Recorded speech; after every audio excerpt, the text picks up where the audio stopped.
Election commission نے عام انتخابات کے لیے ابتدائی حلقہ بندیوں کی منظوری دے دی۔ الیکشن کمیشن کچھ دیر بعد ابتدائی حلقہ بندیوں کے فہرست ویب سائٹ پر جاری کرے گا۔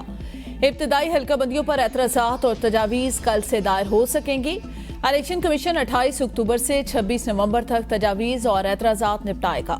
حلقہ بندیوں کی حتمی فہرست 30 نومبر کو جاری کی جائے گی۔ سابق وزیر اعظم نواز شریف کی وطن واپسی کے حوالے سے مریم نواز کی صدارت میں مشاورتی اجلاس، رانا ثناءاللہ، میاں جاوید لطیف سمیت دیگر رہنماؤں کی شرکت۔ نواز شریف کی واپسی کی تیاریوں اور انتظامات کا جائزہ لیا گیا۔ مسلم لیگ نون کے ٹکٹ ہولڈر، تنظیمی عہدیدار ذمہ داریاں سونپ دی گئیں۔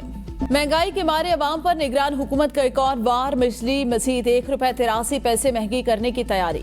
صارفین پر 33 ارب روپے کا بوجھ پڑے گا۔ نیپرا نے سینٹرل پاور پرچیزنگ ایجنسی کی اگست کی فیول ایڈجسٹمنٹ کی درخواست پر سماعت کی۔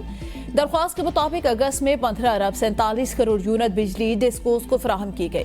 کی الیکٹرک صارفین پر بجلی کی قیمت میں اضافے کا اطلاق نہیں ہوگا۔ نیپرا کا کہنا ہے درخواست پر اتھارٹی نے آج صرف درخواست گزار اور سٹیک ہولڈرز کو سنا۔ درخواست پر فیصلہ محفوظ۔ پاکستان کرکٹ بورڈ نے کھلاڑیوں کے لیے 3 سالہ سینٹرل کانٹریکٹ کا اعلان کر دیا۔ 25 کھلاڑی شامل۔ اے کیٹیگری کے کھلاڑیوں کے معاوضے میں 200%، جبکہ بی کیٹیگری کے کھلاڑیوں کے معاوضے میں 144% سے زائد کا اضافہ۔ اے کیٹیگری میں بابر اعظم، محمد رضوان اور شاہین آفریدی شامل۔ بی کیٹیگری میں فخر زمان، حارث رؤف، امام الحق، نسیم شاہ، شاداب خان، محمد نواز شامل۔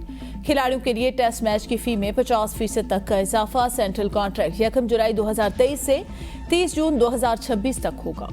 امریکی صدر بائیڈن اپنے کتے کے ہاتھوں پریشان۔ کمانڈر نامی کتے نے وائٹ ہاؤس میں تعینات ایک اور خفیہ ایجنسی کے اہلکار کو کاٹ لیا۔ امریکی صدر کے کتے کی جان سے اہلکاروں کو کاٹنے کے سے قبل 10 واقعات پیش آ چکے۔ کمانڈر کے انسانوں کو کاٹنے کے دیگر واقعات ڈیلاویئر میں صدر اور خاتون اول کے گھر پر پیش آئے۔